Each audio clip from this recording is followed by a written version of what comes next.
ఎవరతను? Monster!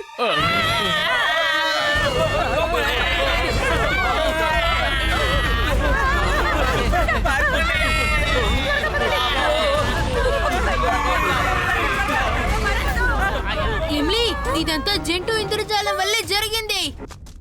రోబోబాయ్ suit on. Robo boy suit on.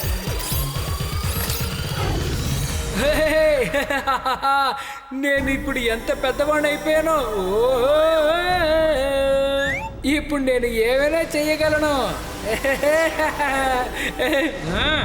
Bunty, నువ్వు ఊరు వదిలి బయటకు వెళ్ళిపో. నీ కారణంగా ప్రజలందరూ భయపడుతున్నారు. రోబోబాయ్, నాకు నీ సలహాలు అవసరం లేదు, వెళ్ళిపో. ఈ ప్రపంచం నీకు భయపడచ్చు, కానీ నేను భయపడను.